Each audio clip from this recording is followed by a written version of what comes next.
దత్తాత్రేయులు వారి అనుగ్రహం భక్తుల మీద ఎంత పరిపూర్ణంగా ఉంటుందనేది చూద్దాం. ఒకసారి నాకు దత్తభక్తులు చెప్పిన అనుభవం ఒకటి మీతో పంచుకుంటున్నాను. గాంగాపురం ఒక కుటుంబం దత్తాత్రేయుల వారి దర్శనానికని వెళ్ళారండి.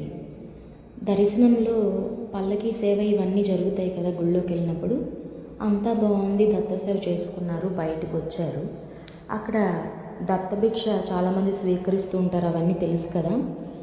గోపురం వైపు దండం పెట్టుకుని బాధగా మళ్ళీ ఎప్పుడు వస్తామా అని ఆ కుటుంబంలో వాళ్ళు అనుకుంటున్నారనమాట. అనుకుంటూ దండం పెట్టుకుంటున్నప్పుడు అక్కడికి ఒక సాధువు వచ్చి వారి పాపకి 2 రూపాయల నాణెం ఒకటి ఇచ్చి అరటి పండుని ఇచ్చారట. కానీ ఆ తల్లి సంకోచించిందట. అయ్యో, ఈయన జోళంలోనే 2 రూపాయలు ఉంది, ఆ ఉన్న ఒక్క నాణెం మాకు ఇచ్చేస్తే కనుక మరి ఇప్పుడు ఈయనకి ఎలాగా అనే ఆలోచనలో ఆ తల్లి పడిందట. ఆ పాప ఆ 2 రూపాయల నాణెం తీసుకోవడం లేదు.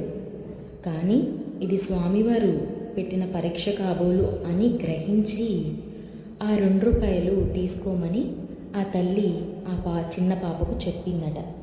అప్పుడు వారికి ఇది భగవంతుడు లేలేమో అని స్ఫూరణ కలిగి వారి భర్త కూడా తీసుకో, తప్పేమీ లేదని చెప్పి కళ్ళకద్దుకుని ఆ 2 రూపాయల నాణ్యాన్ని తీసుకుని ఆ అరటి పండును స్వీకరించి బయలుదేరారట.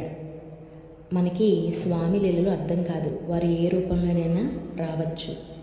కాబట్టి మీకు ఇలాంటి అనుభవాలు ఏమైనా ఉంటే తప్పకుండా కామెంట్స్లో పంచుకోండి. జై గురుదత్త.